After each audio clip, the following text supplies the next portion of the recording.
Hello friends, আশা করি সকলে ভালো আছেন, সুস্থ আছেন। আমিও খুব ভালো আছি। আজকে খুবই হেলদি, সহজ আর অনেক ছোট্ট একটা রেসিপি বানিয়ে দেখাবো আপনাদের। আশা করি রেসিপিটা দেখে ভালো লাগবে। ভালো লাগলে অবশ্যই লাইক শেয়ার করবেন আর কমেন্ট করে জানাতে ভুলবেন না। আজকে শ্রাবণীস কুকবুক থেকে নিয়ে হাজির হয়েছি লাউ ডাঁটা দিয়ে পোস্তর রেসিপি। রেসিপিটা যেমনই হালকা তেমনই হেলদি। গরম গরম ভাতের সঙ্গে দারুণ লাগবে। এই গরমের জন্য একদম পারফেক্ট রেসিপি। আর আমার চ্যানেলটিকে সাবস্ক্রাইব করে আমার পাশে থাকবেন। এখন বানিয়ে দেখাচ্ছি লাউ ডাঁটা দিয়ে পোস্তর রেসিপি।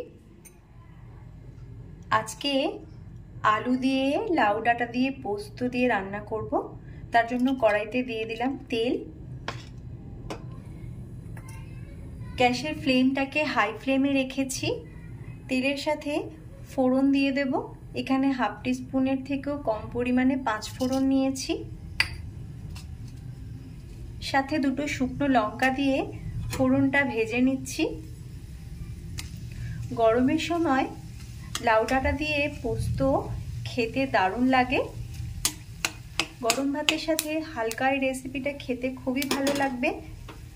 ফোড়নটাকে নেড়ে চেড়ে ভেজে নেওয়ার পর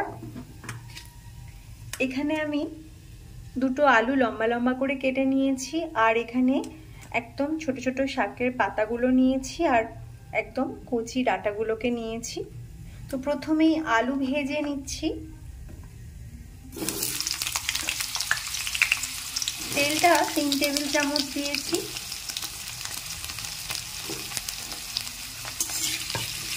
আলুগুলোকে নেড়ে চেড়ে ভালো করে ভেজে নিচ্ছি। কিছুক্ষণ সময় নিয়ে আলুগুলোকে ভেজে নেওয়ার পর এর মধ্যে দিয়ে দিচ্ছি লাউ ডাঁটা আর শাকের পাতাগুলো। 2 মিনিট একটু নেড়ে চেড়ে নিতে হবে। 2 মিনিট নেড়ে চেড়ে নিয়েছি। একদম ফ্লেমটাকে কমিয়ে নিয়ে সবজিটাকে নেড়েছি। এবার এখানে পোস্ত বাটা দিয়ে দিতে হবে। 3 টেবিল চামচ পোস্ত বেটে রেখেছি আমি।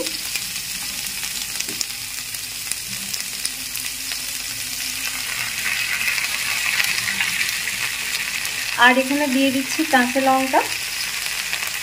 কোনোরকম লঙ্কা গুঁড়ো ছাড়াই রান্না করবো আমি। এখানে ঝাল লঙ্কার ব্যবহার করিনি। একটু জল দিয়ে দিতে হবে। তার আগে হলুদ গুঁড়ো দিয়ে দিচ্ছি হাফ টিস্পুন।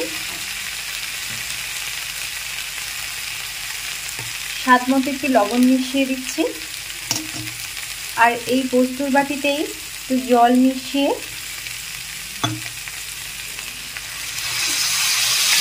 এখন সব কিছু একসাথে খুব ভালো করে নেড়ে চেড়ে মিশিয়ে নিচ্ছি।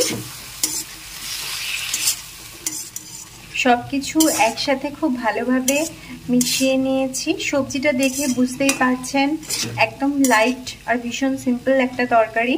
গরম ভাতের সাথে খেতে এটা দারুণ লাগবে। এবার একটা ঢাকনা দিয়ে ঢেকে সিদ্ধ হতে দেব। 5 মিনিট মতো রাখছি। 5 মিনিট হয়ে গিয়েছিল। তো 5 মিনিটের মধ্যে আমি নেড়ে চেড়ে দেখেও নিয়েছিলাম। তারপরে আরও 3-4 মিনিট মতো সিদ্ধ করে নিয়েছি, কারণ একটু বাকি ছিল। তাই ওটা আমি আর আপনাদের সাথে শেয়ার করিনি। আমি দেখে নিয়ে আর একটু সিদ্ধ করে নিয়েছি। এখন একটু মিষ্টি দিয়ে দিচ্ছি। তার জন্য আমি অল্প পরিমাণে একটু চিনি নিয়েছি। ভালো লাগবে খেতে, নিরামিষ রেসিপি যেহেতু। চিনিটা চাইলেই আপনারা স্কিপ করতে পারেন। রেসিপিটা রেডি হয়ে গেছে। ওপর থেকে একটু কাঁচা তেল দিয়ে দিচ্ছি। এটা খেতে আরো ভালো লাগবে, একটা সুন্দর ফ্লেভার তৈরি হবে। এবার একটা ঢাকনা দিয়ে আমি ঢেকে রেখে দেবো আর গ্যাসটা অফ করে দেবো। একদম রেডি হয়ে গেছে লাউ ডাঁটা পোস্ত রেসিপি। গ্যাসটা অফ করে দিলাম।